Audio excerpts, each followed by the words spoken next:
Hey there, I'm Neil. My pronouns are he, him, and I'm the host of my new podcast, Pause and Rewind. I'll be chatting to changemakers, thought leaders, and role models who all share a common goal. They're striving to make the world a more inclusive place. And let's face it, we need it. Each guest has a unique story when it comes to doing their thing, and we often know who people are in the now. But how much do we really know about them? Pause and Rewind takes a moment to explore the experiences in my guest's life that led them to where and who they are now. Because everyone loves an origin story. We'll dive into tales, anecdotes, and what makes our guests tick. So, are you ready to pause and rewind?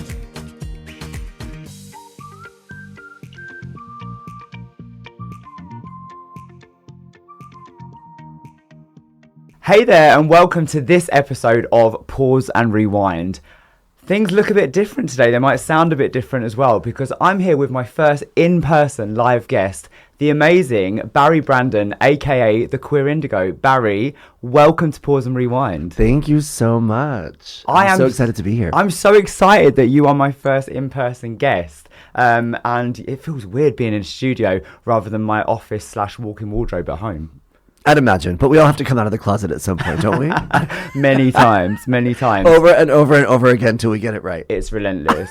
How's London for you? It is good. I have been busy, quite busy. I'm trying to enjoy the city and I'm spending time with friends and acquaintances, but the workflow is a lot. So I've been on my laptop a lot the last 5 days, but it's fine. Life is good. We're going to talk about that in a moment. But usually I record an intro and outro for the guests when they're not there. But actually you're here. So for those people that do not know the Queer Indigo, I'm going to give Barry a quick overview of what you do. Not that you need to know, but the audience do. So Barry always makes me so uncomfortable. I'm like, do I listen to this part or should I close my ears? Let's see. Well, I mean, it's impressive. You are a content creator, influencer, public speaker, MC and host, community builder, and LGBTQ leader, icon and fashionista. Barry is the creative force behind the Queer Indigo, which harnesses social media as a canvas for expression, advocacy and connection, blending aesthetic appeal with meaningful content that transcends conventional boundaries to a global audience. Barry is also the empowerment visionaire, and I love that title, at For All Humans, a creative, inclusive and strategic marketing agency committed to diversity and crafting campaigns that reflect the richness of human experiences. You've also got Iconica, which is Barry's passion project, which brings humans together for a safer, more inclusive, authentic experience and lots of events. I have yet to get myself to one, and I need to. And soon to be a magazine launch, which is very exciting. I love the way that you do all this through enlightenment, entertainment, and advocating for a world where everyone is free to be their truest selves. You are also an 8 open heart surgery survivor. Wow. It's a lot. Yeah. So I'd like to start, I always start with a big question. What does the world look like for Barry Brandon, aka the Queer Indigo, right now? Okay, so first of all, listening to all of that, it sounds like that's a lot. And for me, what's so interesting, and those that know me very well, I feel like I'm a very simple person at the end of the day. Like, I go through life fairly simply.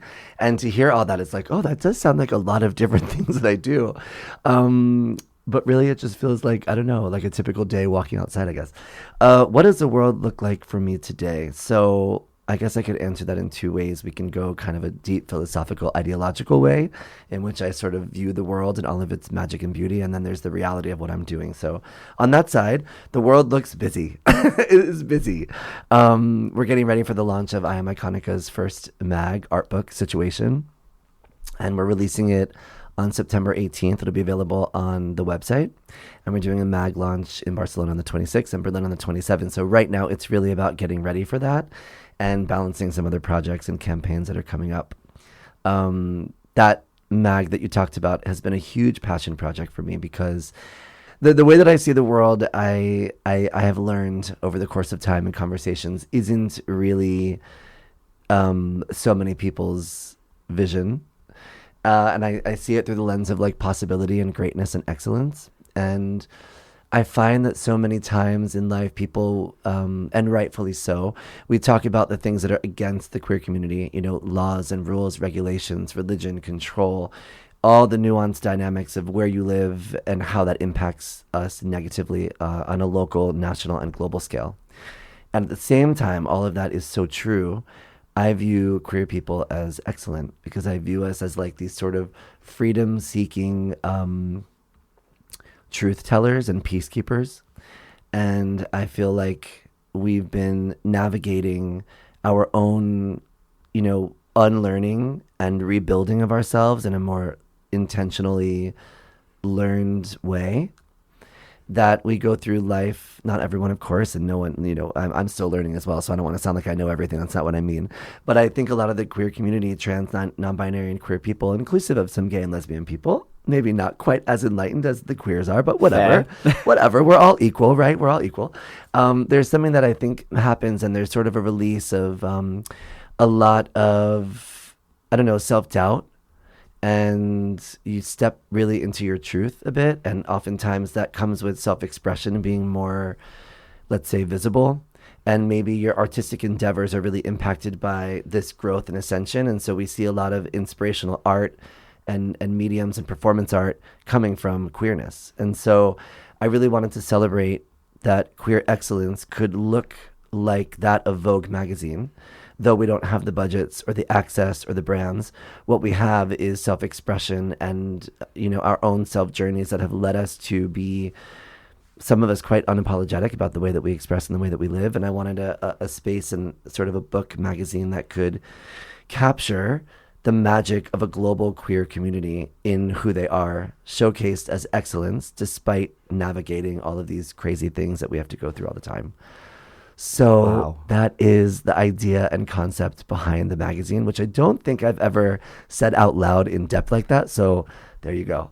I mean, considering you haven't, so eloquent. I mean, mic drop, mic drop. I love the idea of celebrating queer excellence in such an unapologetic way. Being unapologetic is a massive thing of mine. When I turned 40, I had a tattoo on my arm that said unapologetic as fuck, which was the theme for my 40th. And I've actually tried to live by it more and more as I kind of embraced who I am. There's something about turning 40 that means you definitely give less of a fuck, right? Yeah. And we're going to tap into that lately. Are you implying that I'm in my 40s? I mean, I know that you are. I am. Though I answer people and say timeless when they ask my age. I am 43, turning 44 in like 1 week. Is it 1 week? Okay, Yeah. so I'm going to come on to that. Visibility comes at a cost sometimes, right? And so I love the fact that you are encouraging people to celebrate themselves and to be visible and put themselves out there. The essence of the magazine sounds like it. The magazine for all humans, the Queer Indigo, is just such a melting pot of everything that you've just said. And I'd just like to start with the Queer Indigo and ask, how did it come to be? Okay, so I'll give a bit of an abridged version, but I'll provide context. And if you have more questions, I can go deeper, yeah? When I was younger, and I know we're going to get into this later, or I think we are, about my heart surgeries, but it kind of plays into this response. I was born with a congenital heart defect that had me have my first heart surgery when I was like 2 days old. And from birth until 27 is the span of which that I had my 8 heart surgeries. And I remember being very young, growing up in hospitals and mostly living there for most of my young years, even into my teens and then into my 20s as well, but more in my younger years, so my teens. And I remember feeling very aware that tomorrow was not necessarily promised. And on the floor where I was having these surgeries, my first 4 surgeries I had in Miami, then 3 in Alabama and Birmingham, and then 1 in Minnesota at the Mayo Clinic. And all of those different times and ages, maybe not when I was 2 days old, but sort of awareness from maybe 6 or 7 forward, I remember having this thought that I didn't know then what it was until I looked back in retrospect and realized that I was sort of taking into consideration that everyone in the wing, no matter what their race, ethnicity, or culture was, we were all in the same situation of a life-threatening illness. And I was also aware that some people had more money than others. And I don't know how I knew that or how I came to terms with that. But I do remember that at the time, my mom and my dad were still married. Or, they were divorced, but my dad had a job where I had really great insurance covered by his company. And I had a private room. And I didn't grow up with money, but in the situation of the medical world, I had access to insurance in which the treatment, I think, was a little bit different. And I also remember experiencing people being two people in a room, and also just the difficulty in people affording food while they were staying with the person who was having surgery. And there was this Ronald McDonald House that had opened there in Miami where people, like parents and siblings and friends of those that were needing surgery, would stay there while the person was in the hospital. And so I remember also experiencing this sort of nuanced need for resources and the difference between having access and not in the room, all of it. And I think all of those things shaped things in me that I didn't know that were just in my DNA until I sort of realized it. And so the way that I saw the world was through this lens of like, we don't know if we're going to make it. We're all struggling. There's all this difference in who we are as individuals, in money or not, and what that gives and what that doesn't give, but we're all still wanting survival. And at the same time, I grew up in Miami, which was I was born in Miami, but I grew up in Fort Lauderdale, and in the early 80s, and it was quite diverse in the sense of people that lived there. They were from around the world. And so I remember also growing up with the normalcy of having neighbors that were from different countries around the world. And my family members and the way that I grew up never made me feel that there was a difference between all of us together. So it was like the medical side and then societal side and then all of that. I don't remember the original question because I did have to go on a tangent to set it up. But what was the question? How did the Queer Indigo come to be? Yes. So as I think then afterwards, as a person who was not straight, and I use that term because my sister outed me, in the sense, quote unquote, outed me to my family when I was 18, and I was with my ex, who's now my best friend of 37 years. We've known each other forever. And the way that I was outed was that I was gay, and I didn't have other words and terminology for that. So it wasn't that I was saying that I was or wasn't that. I just was with my boyfriend, and it is what it was. And into then my 20s, I was experiencing being in gay spaces where I never felt that it made sense. Never. I was always confused about everything. I was like, why are they talking like that? Why is that interaction that way? Why do I feel so different and weird? It feels like I should be here instead of a straight place, but something just feels off. And then as I traveled to Berlin in 2012 for the first time, I really discovered, and giving you a bridge version, because I was doing events before that in Atlanta that were quite diverse, but sort of my queer awakening happened in 2012 in Berlin. And I was there for a couple of weeks, and I went back almost every year and did a lot of self-discovery for my sexual orientation and my gender identity, my spirituality, and all these things. So I think over the course of all of those different experiences until I was in my, say, mid-30s, was almost like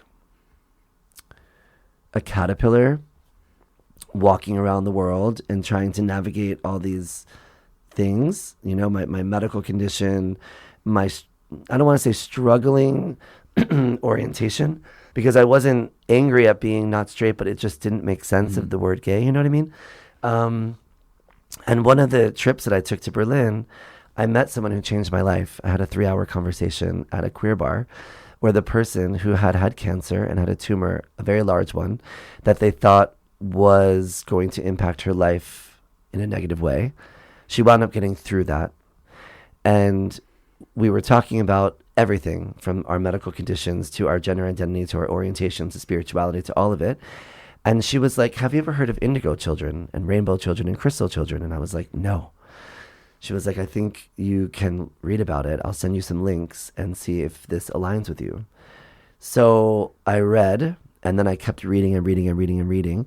And at this time, I was also doing some chakra courses and a Reiki attunement situation. And I always kind of felt that I wasn't a healer with my hands. And so as I was discovering and trying to explore that healer side, I was like, this is not it. Anyway, as I read about crystal, indigo, and rainbow children, I was like, I feel very aligned with that.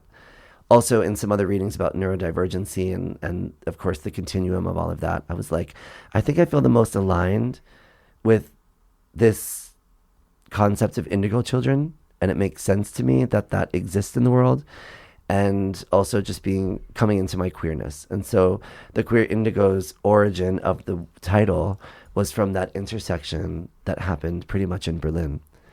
That's so beautiful. Yeah. And I changed my handles on social before I launched what then was my social that popped off. Like the name I changed before that.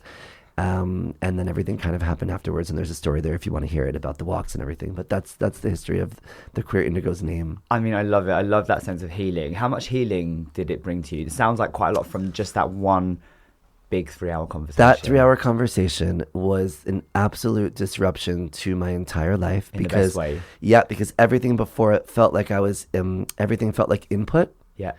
It was like input, moving around, traveling, my heart condition, my experiences, all of it. And then I was equipped in that 3-hour conversation to have been able to process all of it and also be able to exhale. Yeah.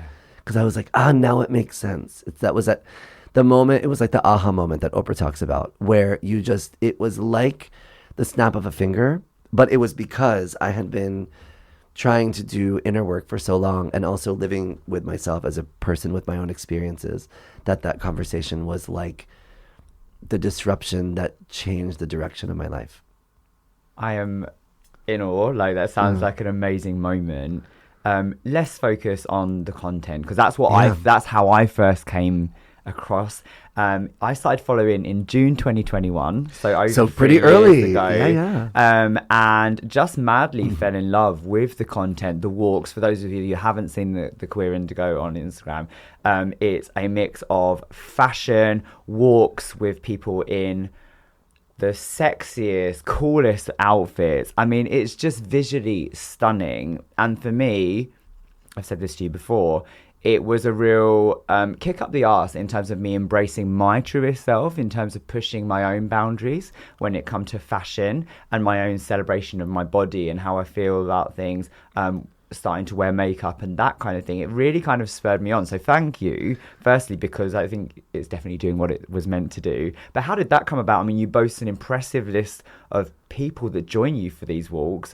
Everyone from the wonderful Hadi in Barcelona through to Amanda Lepore, Alok, the only, mother. But just such incredible people. What was the inspiration behind that? Well, first of all, thank you. That really means a lot. And I don't take it lightly, because I do believe that,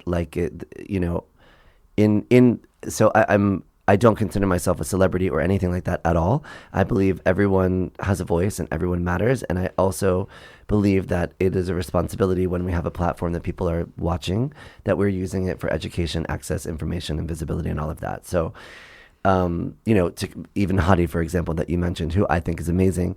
I don't know how many followers they have on Insta and TikTok. I don't think it's outrageously high, but this is a person that I look up to for their expression and sort of the way that they live. You know what I mean? Yeah. So I get inspiration from people it doesn't matter their following.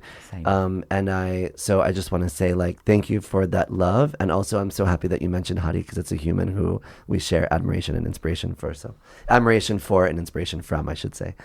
So the walk started because when I was younger, I used to dress my mother and my aunt, and I used to watch my grandmother as they would smoke there.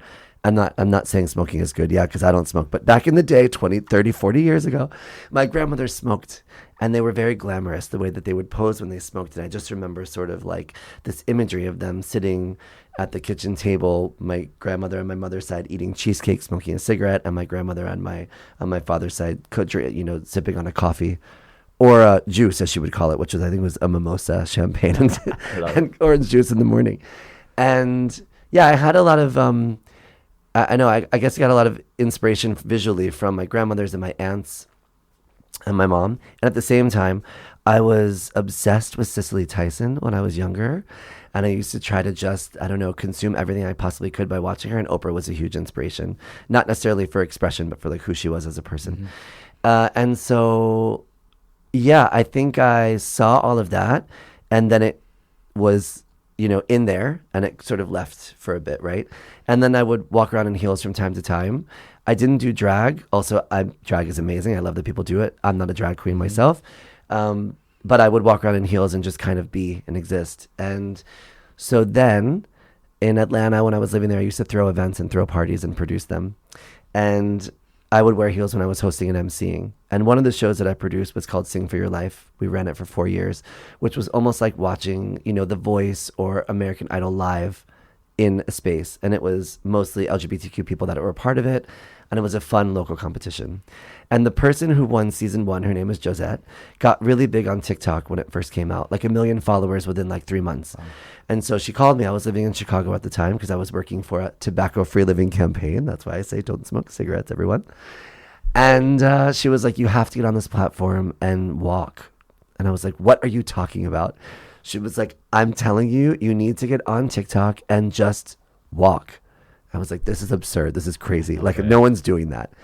So she's like, I'm coming to Chicago. I have to go there for an event anyway.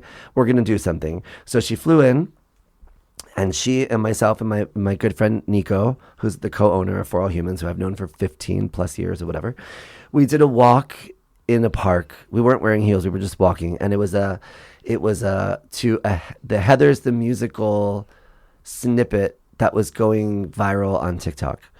So the video did well. I think it got, 40, 50, 60,000 views. And I was like, okay, crazy, but okay. So maybe 2 days later, I was getting ready to go to brunch, and I was with my best friend, Jose, his husband, Levi, Nico, myself, and our good friend Megan was visiting. And I was like, Megan, can you just film this real fast? We're going to do this little dumb snap moment before we get in the Uber to go to brunch. She was like, okay. We were wearing like jeans and t-shirts. I don't even know what we were wearing.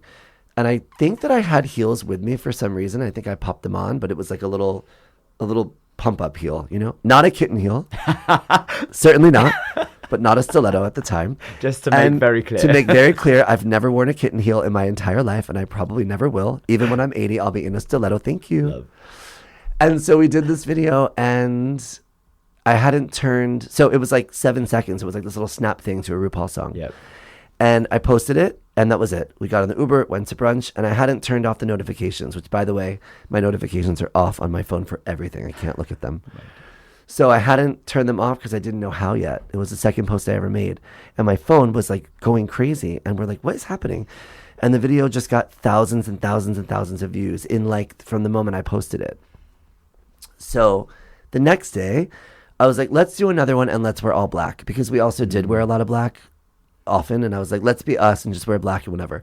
And we did a little walk moment to a Robin song, Do It Again. And this one went globally viral. And I was like on the news in Germany and Mexico and Italy, and they were playing it on things, and I was getting, people were messaging. Anyway, I don't think TikTok at the time had a DM situation. I don't remember if Instagram did, but I think it did. I started getting messages like crazy from people that were saying, I've never seen anything like this. I've never, like, what are you? You're not trans. You're not a drag queen. You're like a person with a beard wearing heels. You look masculine and feminine. You're walking in a feminine way, but your friends are males. What's happening? And there was a lot of, there were a lot of people that were sharing with me really, really, really deep sort of experiences of how they felt seen. They can't, they were saying like, we can't even walk outside. We want to wear that, but we can't even because of the situation that we're in. It could be physically harmful, etc. I won't go deeper because you get it. And there was just a lot of instant feedback from what people were experiencing from what we were doing, which I thought was just normal fun. There was no thought process about it being activism. There was no thought process about it mattering or meaning anything. It was literally just for fun. And the messages kept coming in. And I'm getting chills because I'm remembering the moment that I said, it was like a week or two after the videos. And I had a meeting with my friends in our Chicago apartment. And I was like, I don't know what to do here. Mm-hmm. I feel oddly unequipped to handle the words that are coming my way because they're way too affirming for what it is that I'm doing. Like, this is like, for me, I feel that trans people, that's who I'm bowing down to. I'm like, I need that kind of visibility and activism because it means so much, and I want to amplify those voices, whether it's booking them, working with them, etc. I'm also personal friends of mine, of course, and I'm always wanting to sort of amplify those voices because I think that they really matter and we really need that. And also just queer voices, non-binary people, queer people, etc. And I never viewed myself that I had even remotely or potentially any kind of impact in this way. And so as it was coming across that it was impacting people in this kind of way, I felt like I didn't deserve it. Okay. So I was like, I don't know what to do. And then they were like, just keep doing it, and we will keep walking and we'll keep showing up. And then other friends in other cities kept saying, we will do it as well. So I started just from my inner circle, creating content. And then it just kind of kept going. And then I started doing the meetups where I would just say, here's where I'll be and when, come. People started coming. And it just kind of got bigger. So I think I also had a moment where I had to have an inner conversation and say, you know, I used to think that activism was purely and simply connected to the civil rights movement because I'm from the US, and it was just really what I viewed as activism. And I never really considered that activism comes in many different ways, in different forms.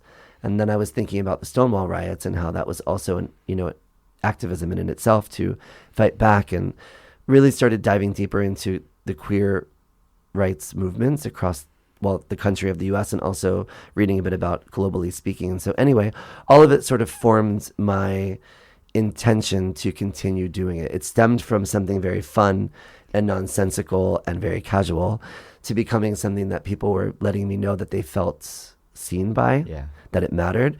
And then I sort of took ownership over that by saying, okay, I will continue to create this. And in doing so, I made it a point to be inclusive of as many different types of people as I could.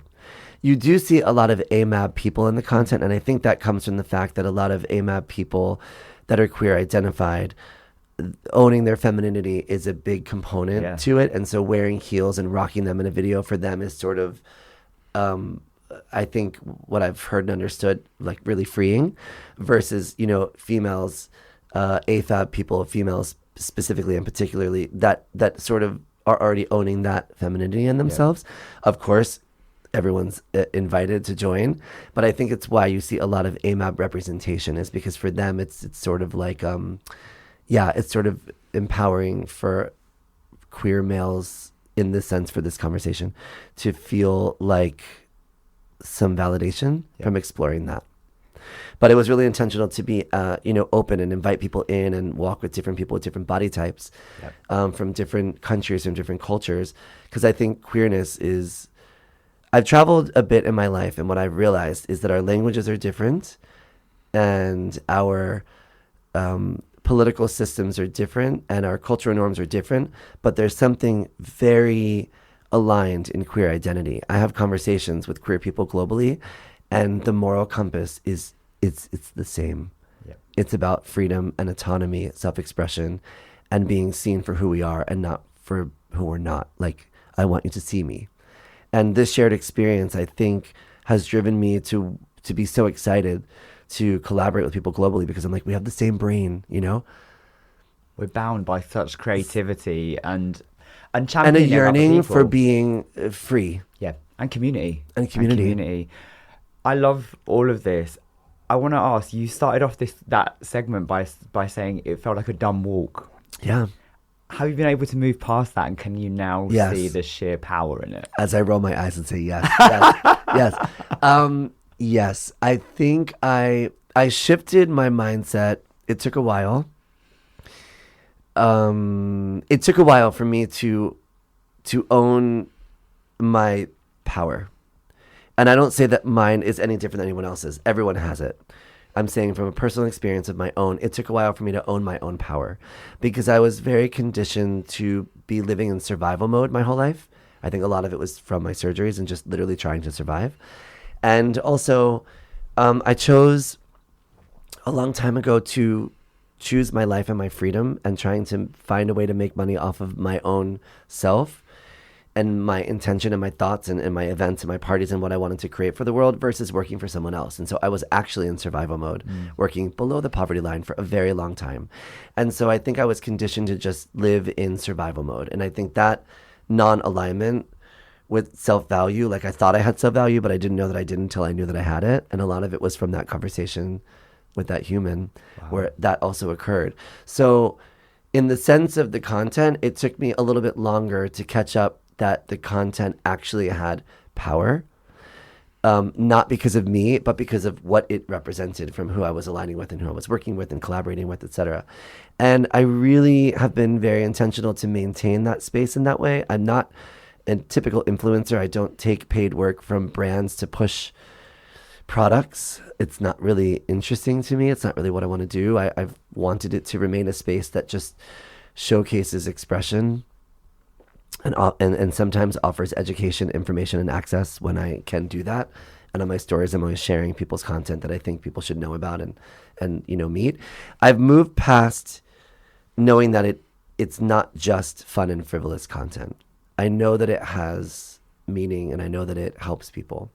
And my interpretation of owning that is continuing to put out work like the magazine and like the parties and events where I can utilize my perceived positioning and give access to others and amplify those in ways that I think are oftentimes so much more talented than me and so much more fitting to be followed and sort of, learned from than myself. So yeah, I own it because I get it, but I'm also trying to pivot it and amplify. And you do, and I don't want you to sell yourself short there because there is space for everyone, and I think that's what you're highlighting. There is space for everyone to be celebrated. 100%. And actually, we're better when we're together and better in numbers. You know, the more of us that there are in the world that are visible, the more we're going to change culture and ultimately laws.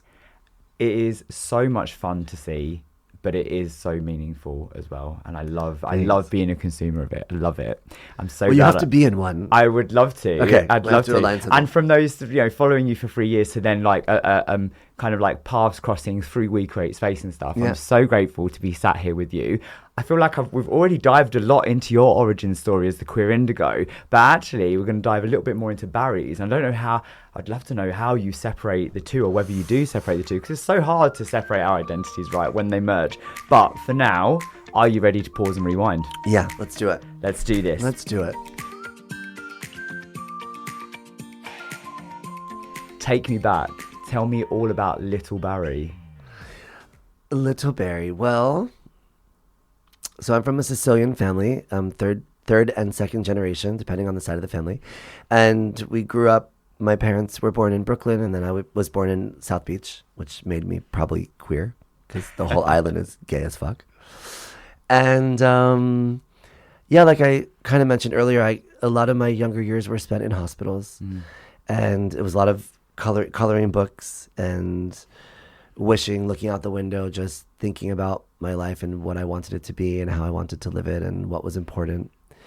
I was very fortunate because I had a lot of family and friends and visitors that would be with me often. It's also something that I noticed that it was not necessarily the same for other people. And I'm not saying it was any reason in particular.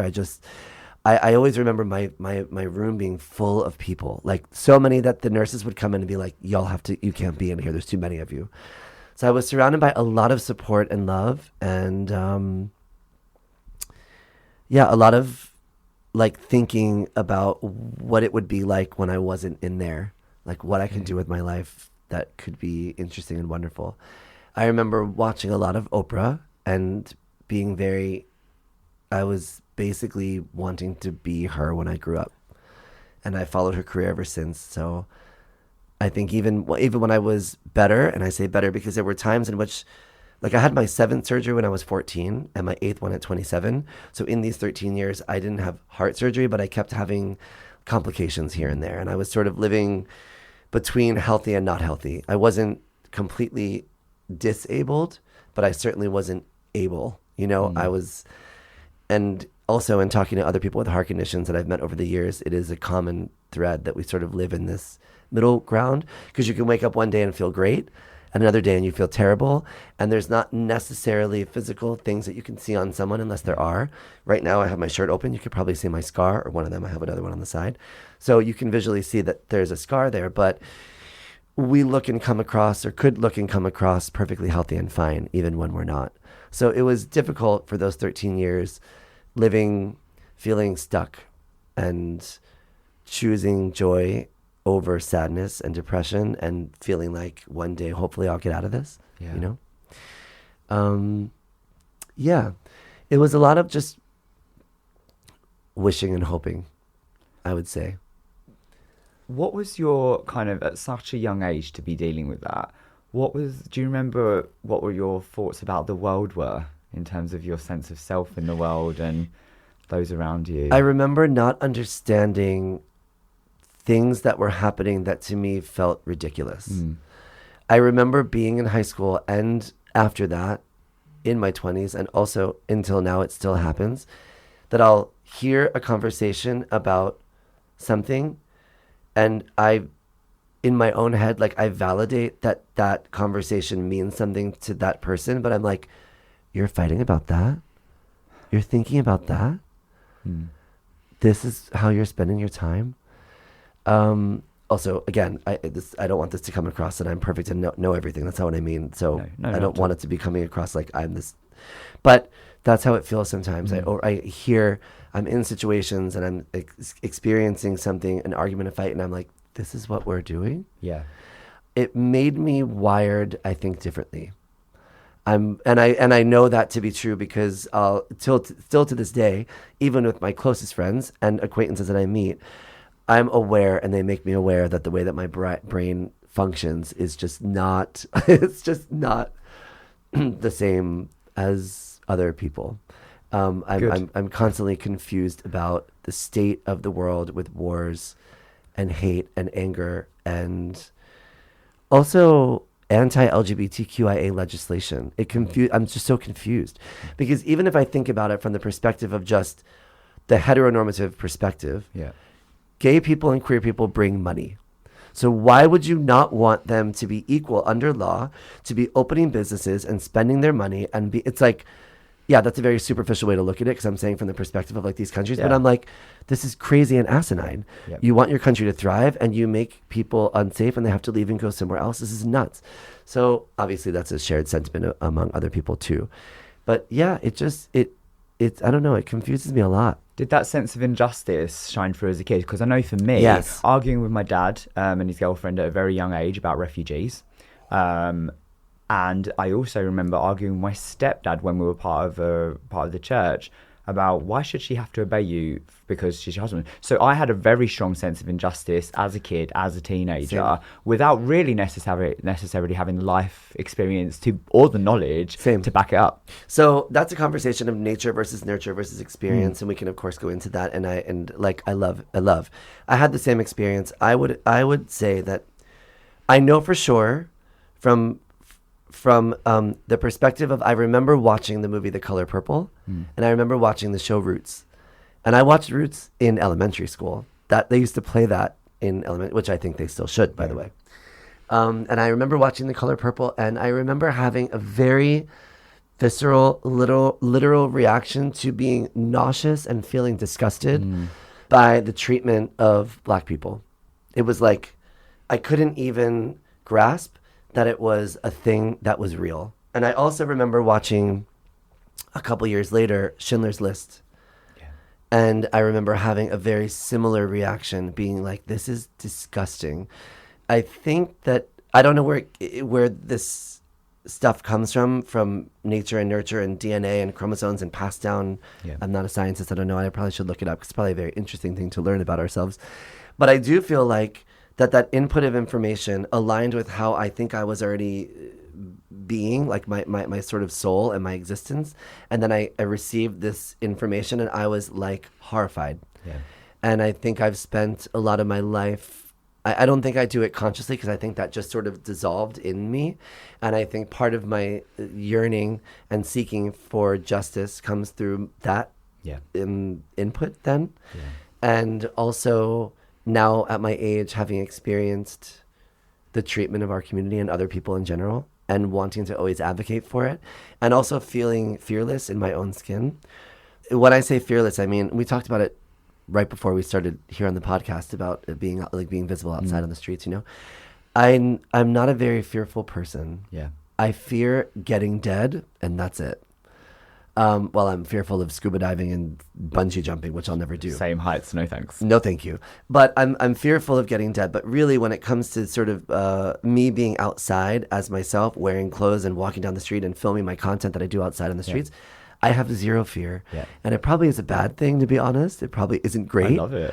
But I think that I recognize that I do have this piece of fearlessness in me, which drives me even more so to advocate for others. But at the same time, I also don't want to advocate for someone because I do feel I don't want to I don't want to minimize someone's ability or lack thereof to advocate for themselves. Yeah. So I never want to like overstep and speak for them, but I want to provide access for them to be included in a fearless situation, or to amplify someone and provide an opportunity, whether it's a collaboration on social or a paid gig or in a campaign or something that lets them be able to, speak and share their story. So I think there's standing up for, and then there's also standing beside. And I think in essence that's it.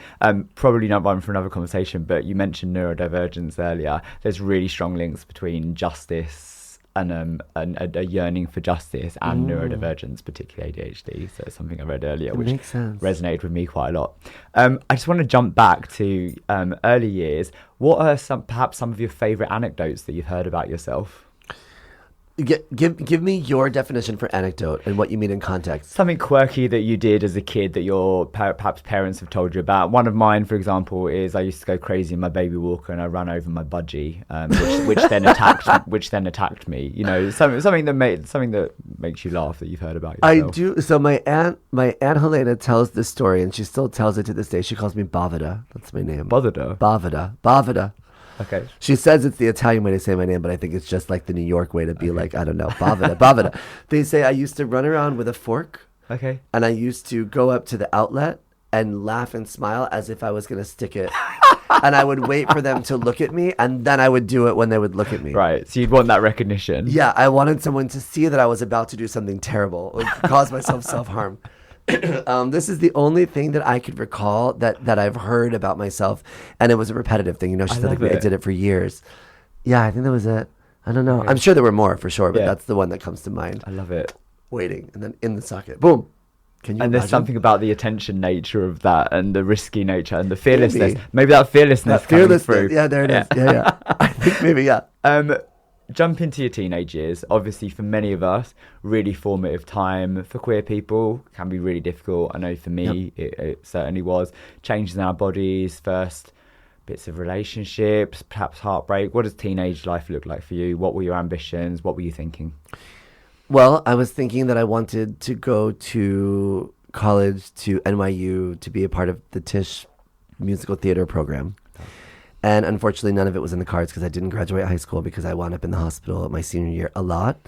And college just wasn't a thing financially and or for what was needed for me to do that. So I think my 20s were really spent a lot doing not so many things. I was really between sick and not sick. And I was really just in survival mode. And I had some really lovely friends, and I had great moments and a lot of joy in my friendships. But as far as any type of career, any type of direction towards my life or what it was looking like, it was essentially non-existent. It was just a lot of dreaming and thoughts and ideas of what I could do and what I would do if ever I wasn't feeling not great. Okay. Yeah, that was a lot. And then I had my eighth surgery when I was 27, and I felt great after that. And I moved to New York and was working as a concierge at a hotel, and I was making crazy money, and I quit after a year because I thought it was the most frivolous. I just felt terrible about the exchange of money that was happening. Did you enjoy it? Not the money side of things. I loved it for about 3 months. Okay. Because I had never made that kind of money ever. Yeah. And I never had that kind of ridiculous access. Like everything was free. I worked as a concierge in Fort Lauderdale before that, the year before my last surgery and a little bit after that surgery. And I began to have money for the first time, like ever as an adult. I was like, this is weird. Like, oh, you can make money and like afford your life, And I had always wanted to move to New York. And I told myself if ever I could be better, be healthy, I would move to New York. And if ever New York, I didn't love it, I would move to Europe. And I had never been here, but I was like wanting to just get out.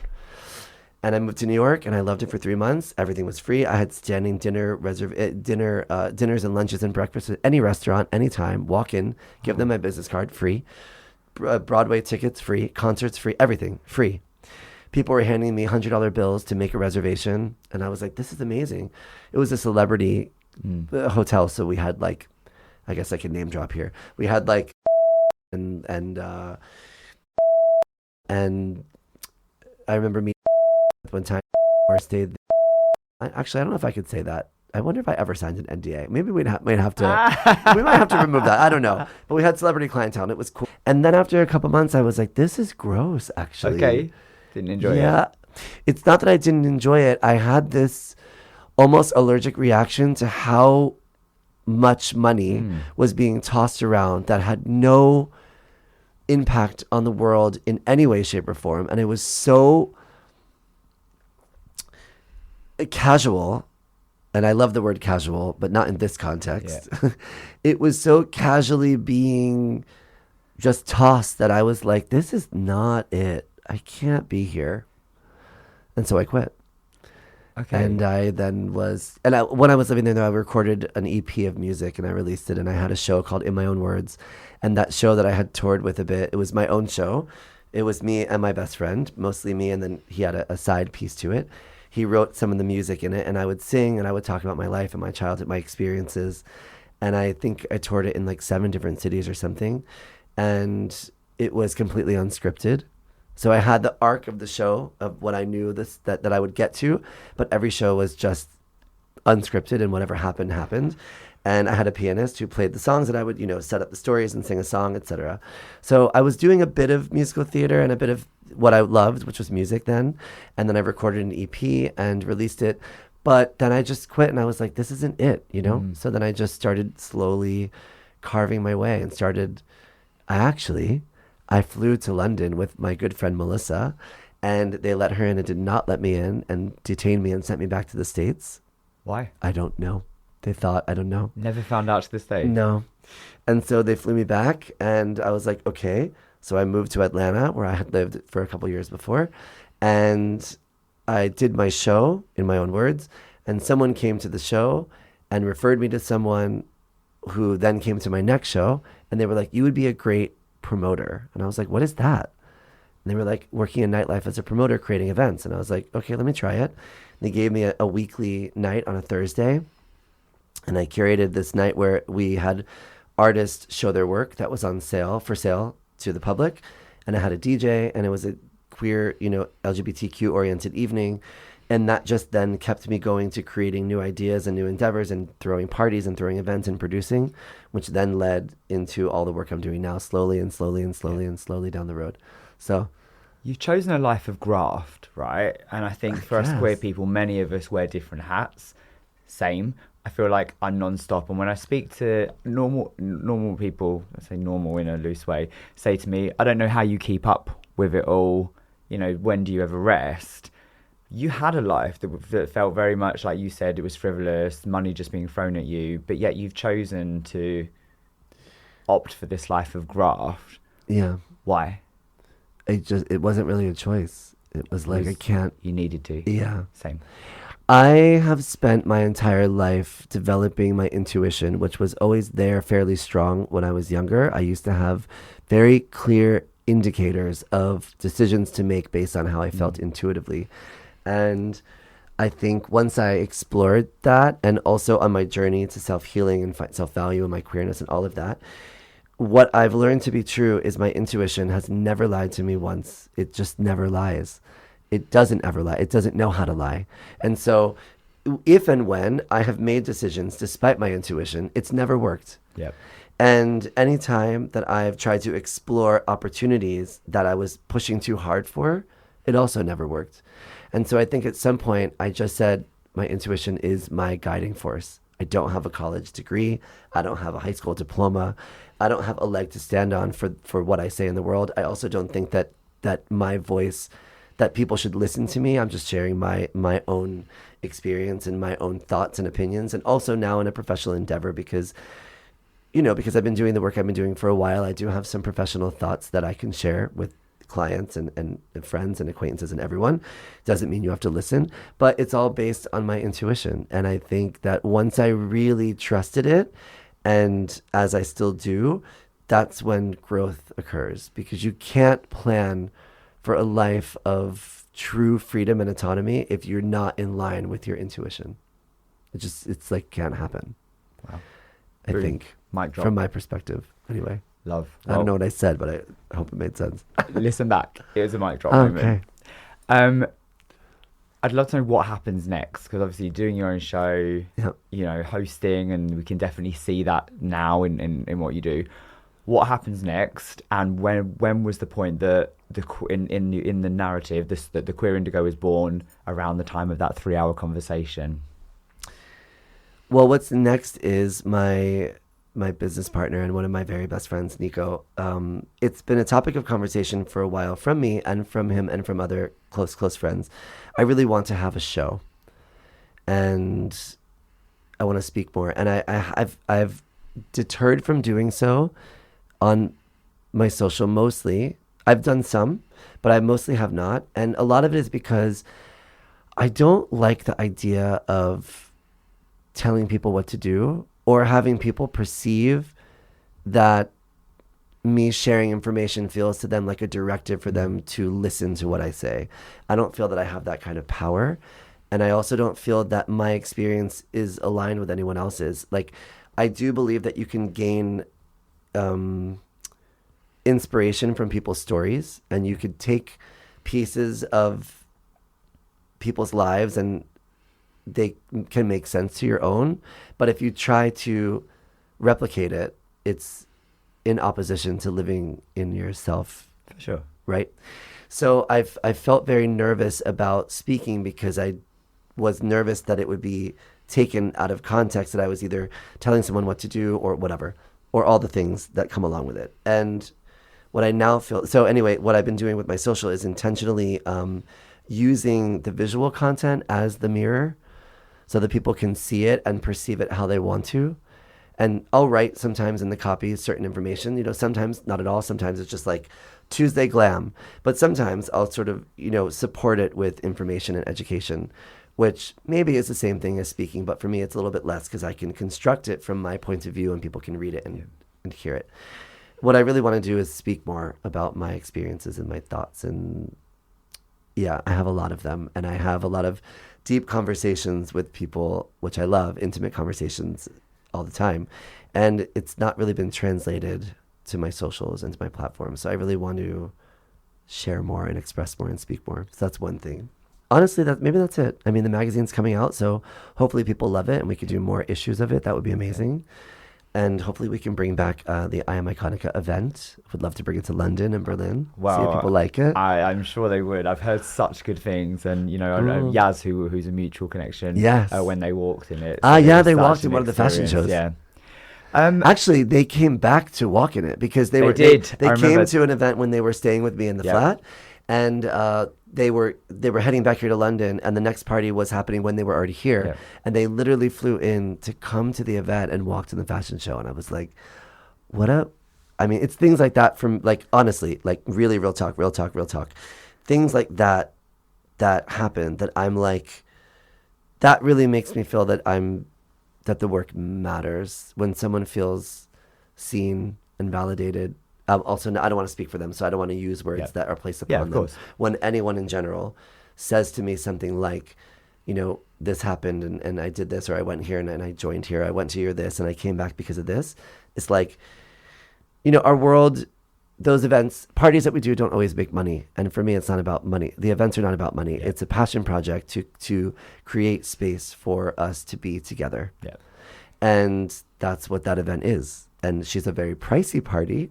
She's a pricey event. Yeah. But it needs that, because I feel like you want to walk in and feel that queer excellence. And when people say and share things like, you know, I have people that have said to me they've flown in from different countries just for the party. And I'm like, what?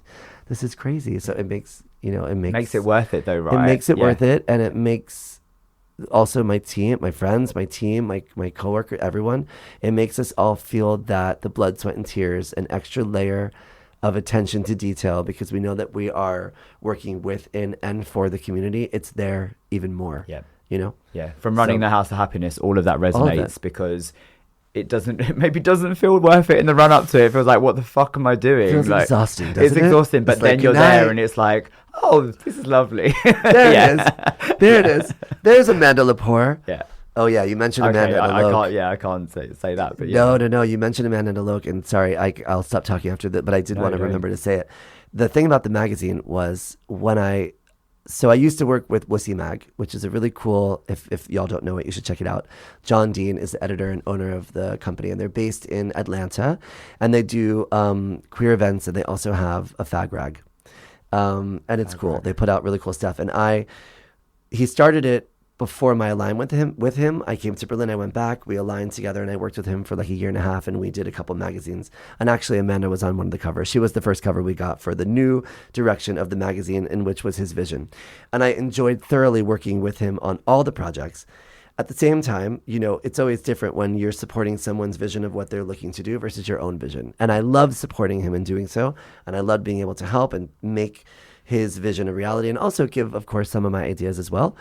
But then this one here is just, it's like my brain, and also collaborating with people. So it's not only me. There's a ton of people that helped made this come to fruition.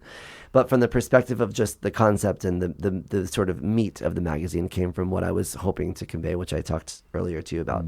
And when I was conceptualizing the mag, I said to myself and my best friend, how I will know if the right time to do this magazine is now is if I email Alok and they say yes to being on the cover. Okay. I was like, if I can get them on the cover, then I'm doing the project. And I emailed and they said yes, like instantaneously. And I was like, okay, we're doing it.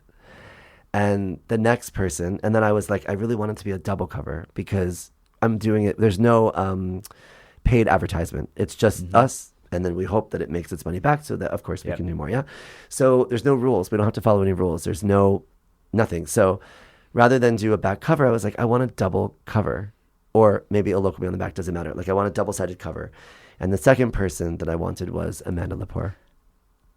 Both absolute icons. Yeah. So I booked Amanda for Iconica, for I Am Iconica, for the event. And we had her photographed. The team did the photos.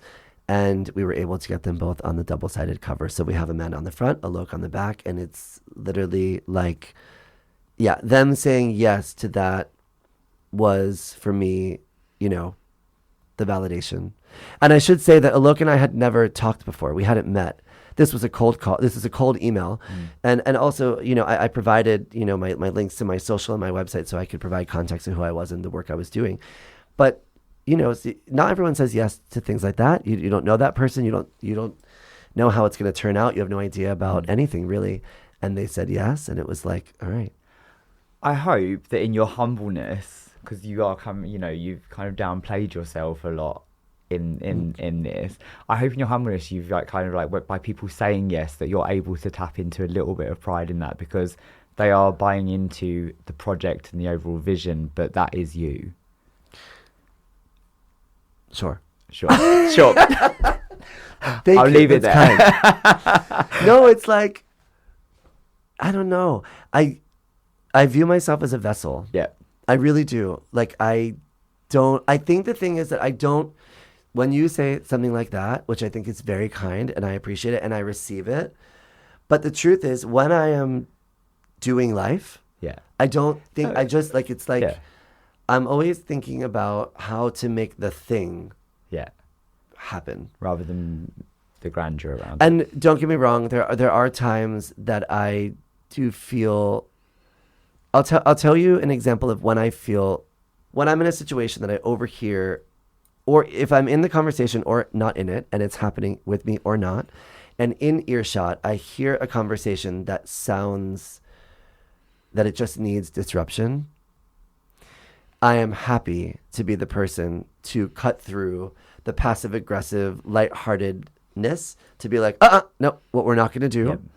And I definitely think in those moments, I think that's when I feel inclined and comfortable to insert power. Yeah. Because most of the time I'd rather sort of sit back and let other people shine. And in those moments, I do feel like that's my punch point, if you know what I'm saying. But also, like, I remember having a very specific conversation on a rooftop in Mexico with someone during the time that Got Mick was on Drag Race. And I was with my best friends, Jose and Levi, and a random person, and who I didn't know and their friends, and someone was making transphobic comments, basically saying something like, well, she's going to win because she's a woman. And I was like, what we're not going to do. And it was like one of those moments where I didn't know him. He's not my friend, but I feel very, very, very adamantly strong to insert and like correct it. And I think in those moments, I guess I would say how I'm interpreting that of your lovely compliment is it comes out for me in those moments. Yep. I sort of don't feel the need, or I don't own it, I guess, or wear it unless it's in environments like that where I'm like, no. Yeah. Yeah. I'm the boss. Yeah. Or when I'm emceeing something. Yeah. To take ownership a bit and sort of maybe share some information or something that feels, I don't know. Fantastic. Thank you. I'm talking a lot. No, well, I mean, we don't take a chance to reflect, right? And this is pause and rewind is always is about that. Okay. We are running low on time, so I've got a couple of questions left for this segment. We're That's keeping 10 an eye minutes. on it. So, talk to me about someone who has shaped you the most along the way. Somebody has asked me that before, and I don't really have an answer because I don't feel, and this is like not a dig, and it's not intended to come across any kind of way. Unfortunately, I don't feel as there was anyone in my life that shaped me until my own queerness, and then from that, everyone around me shapes me. It went from sort of not really anyone necessarily to inspiration and shaped from every person that I honor and respect and look to. And I guess I would say that my grandmother on my mother's side gave me, I felt very comfortable around her. And maybe I wasn't shaped by her in a sense of, like, from a perspective of how I'm using the word shape to be. Maybe not that from her, but I always felt very comfortable and seen. Always. So, yeah, I think like unconditional love from her for sure. And then shaping came after, I would say. Yeah. Does that sound weird? No, not at all. But inspiration from Oprah. I picked up on Oprah. Yeah. I picked up on Oprah. A lot, yeah. I usually ask the question, does happiness and success look and how you thought it would? But I just want to dive back into that self-claimed title of a open heart surgery survivor. You shared a post recently on Instagram that, well, made me well up when I read it. And you said, if you would have told me that I would be alive at 43, I would not have believed you. I'm turning 44 in a matter of weeks, next week, and largely overwhelmingly happy and full of joy. Once in a blue moon, I take a super quick moment to look in the mirror and say, we are still here, and now we thrive. Yeah. Does happiness and success look and feel how you thought it would? Here, I'm reading that back to you. Self-joy. I think it's rooted in self-joy. I think you can't find true happiness unless you have self-joy, which I think is a bit selfish, and we need to be selfish with our time to find that self-joy. But I have found in my life that my peace and it's personal and professional. For my own inner self, I have found solace in self-value and self-joy that's made me feel like I can exhale very comfortably and navigate the world like sort of fearless, I think. Yeah. And in a professional environment, I'm able to amplify others because I can hold space for them so comfortably and easily because there's no jealousy and no ego. I sort of never really had a jealousy thing. That's another conversation. But it's like, yeah. And also in interpersonal relationships, like with my best friend and my close friends and like prospective people that I'm dating, I think also that level of joy and happiness makes me know that we can get through anything. It's just about being honest and being transparent and speaking truth. You said earlier you weren't afraid of anything but afraid of being dead. Getting dead. Love that. How much of this taps into legacy? Because I've hit my 40s and I'm very mindful of mortality, but also of legacy, right? I don't have kids, don't come from a big family. How much of this taps into your legacy? I have not ever thought about hoping that people will remember me when I'm dead. Yeah. I hope that the work that I'm doing impacts change later. And to be honest, in a perfect world, I wouldn't be remembered because because that generation is then born and doesn't have to deal with what we had to. And so my story becomes irrelevant. It's like, we don't even need that because it doesn't matter. So I think the legacy for me would be that it somehow shaped or formed. No, let me rephrase that. People that are alive now are somehow helped to see themselves and give themselves permission to be freer and to take back that autonomy, have more autonomy over their lives and take back ownership over that, and feel more safe and comfortable to express themselves. And I don't mean by way of like a man putting on a dress. I don't mean it that literally. I mean exploring your self-expression and giving yourself permission to do that and find the way that you want to be in the world, right? And then the other piece, I think, is like just having that trickle down and continue to trickle down so that it changes culture later. Final question for this segment. In a few words, what are you most proud of to date? My friendships, I would say. They're long lasting. And I've learned later in life that not everyone has these long, beautiful, blessed, fulfilled, joyous friendships that I have been able to have. My best friend and I have been BFFs since 1998, 97 or 98. And he's not the only one. I have friends that I've known for years, and I continue to communicate with them, and we have moments and we meet up once in a while and we get on FaceTimes, you know? So I think that's the most, it's that, my friendships, I would say.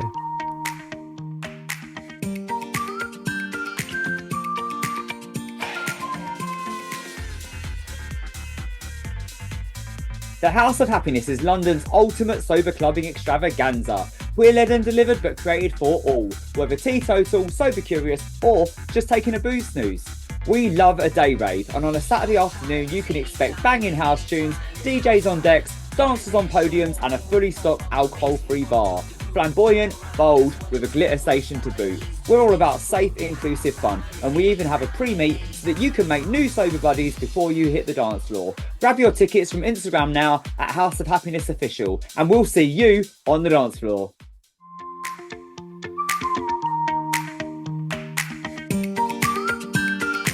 Are you ready for some quickfire questions? Yes. Okay, which album, book, or movie has had a lasting impact on you? The Color Purple for a movie. Album, The Miseducation of Lauryn Hill when I was younger. Later in life, maybe Robin's Body Talk. Love. And what was the other question? Book. Book. I don't like to read books. Fair. Fair. So null and void. What saying do you live by, and one would you put in the bin? Do you know what? To be honest with you, I don't have one particular saying, but sometimes I do write things and people tell me later, like, I read this that you wrote and it's so whatever. And I'm like, oh, I didn't even realize that I said or wrote that. So that I don't know. All good. I don't know. But let me think about it and get back to you in post, because if I do come up with something, I'll message you and be like, this is my actual answer. My one for the bin is It Is What It Is. Yeah, I don't love that one. Reeks of complacency. Yeah, that one I don't like. And it comes up a lot. But I will say, the word should. I think this word could be gone. Just replace the word should with could, because one implies self-doubt, and you also feel bad. You could feel bad about yourself if you don't execute the thing that you think that you should do, and could replaces it with possibility and potential. And you're not let down if it doesn't happen, because you could always go a different way. So that's not like the phrase I would say I'm whatever, but it's a good piece of advice, I guess. Change Replace your should with could. Change your should to could. Yeah. What's been the best adventure of your life so far? Self-exploration. Yeah. Yeah. What 3 words would you use to describe you and your origin story? Frocio,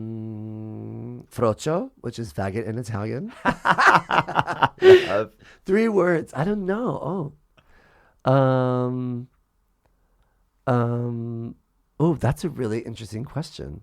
And I'm having trouble answering it because it's such a simple question, which feels like it should be so simple. But I would say, I don't know, maybe laughter, love, and joy. Sounds like that stupid sign. What's the one? It's not live, laugh, love. Oh my God, please. Not that. But it's very close. Oh no. I'll also change my answer and give it to you in post. I got to think about the 3 words. Okay, it'll make up the title of this podcast, so I kind of need it. Okay, damn it. Let's fast forward a little bit. Yeah. What exciting things do you have coming up? Obviously, the magazine launch. Yeah. Also, I think I'm gonna rent a flat in Berlin, Okay. which is my favorite city Love in the Berlin. world, and be there more often and align with the studio to be creating content not only for myself but with other people. So I'm super excited about that endeavor, and just continuing to work with campaigns that advocate for positive change in the queer community. Amazing. Yeah. And For All Humans has had a real bit of a facelift. Yeah. It looks fantastic. Thank So you. captivating. Love the videos. What Thanks. brings you joy?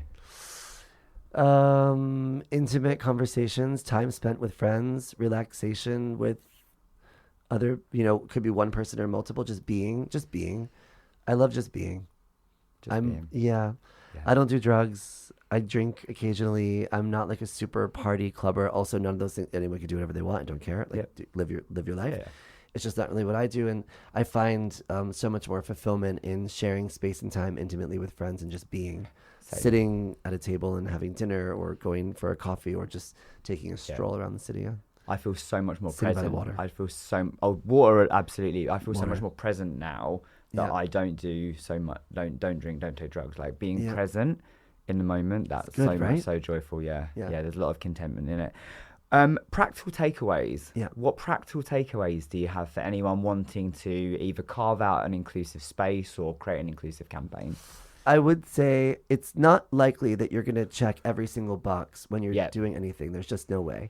In order for the representation to be so correct and validating for everyone's intersectional identity, we would have to have 200 people cast in every piece of content that we ever made. Yeah. I think just being cognizant about trying to showcase diversity and inclusivity where you can. It also doesn't mean that everything is that every single time. Yeah. I've walked in videos with two best friends that are Caucasian men, and I've walked in videos with my friends that are all, Arab girls, and there's intersectionality in representation and diversity. But I think as long as you're being cognizant and aware and inclusive and showcasing diversity as you can when you're sort of showing your work, I think is the right path to showcase the representation that we love. So Thank you. And my final question for you. yeah. What words of encouragement or wisdom do you have for anyone out there to help them get to wherever they're going? I would say it's okay to pause and sit with yourself and have a reality check conversation that says everything you ever learned was a lie. Okay. And even if people around you were not intentionally trying to harm you and hurt you by lying, the lies were inclusive of passed down trauma, from cultural norms to religious institutions to survival mode.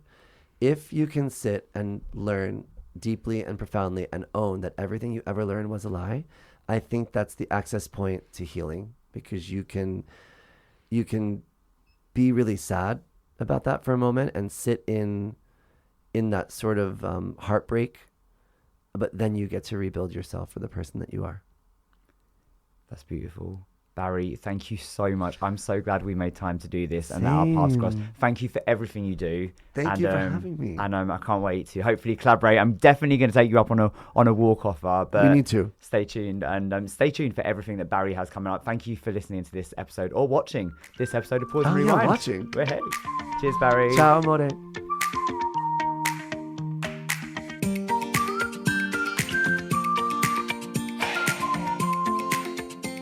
Wow, I hope that you enjoyed that conversation as much as I did. It was an absolute dream to sit and have it in person with Barry for my first studio recording of Pause and Rewind. And it was just as much of a whirlwind watching and listening to it back as it was having it at the time. It's been a few weeks since we recorded it, and I've had time to reflect. And what really stands out to me is listening to Barry talking about those early moments of childhood and laying in hospital beds, following surgery, looking out the window and just wishing, through to those inspirational words from today. And now we thrive. And thriving, Barry really is. He's just celebrated 2 successful launches of his new magazine, Iconica, one in Barcelona and one in Berlin. And it was really beautiful to see those on socials and to see that queer excellence that Barry strives for and the way that he brings his friends and the community along for that ride. And I loved hearing about the spine tingling 3 hour conversation that Barry had with a stranger that he describes as an absolute disruption to his life, one that he's grateful for, and one that we're grateful for too, because as a result, we have the queer indigo. Barry uses these 3 words to describe his origin story, and we had to touch base on these post conversation to avoid that live, laugh, love situation. And the words he uses are resilience, dreamer, and courageous. When I launched this podcast, one of the things that stuck in my mind, it's one of the captions is you may never know someone's origin story, but if you listen closely, you'll hear it, you'll see it, and you'll feel it. And I really feel those 3 words of resilience, dreamer, and courageous when I think about Barry and the Queer Indigo. Barry, I am so grateful for you for being a guest on Pause and Rewind. I loved that time with you. I can't wait to get on one of your walks. They bring me so much joy, and they bring so much inspiration and acceptance and hope for so many people around the world. Thank you so much, everyone, for tuning in, and stay tuned for more amazing guests on Pause and Rewind. Cheers.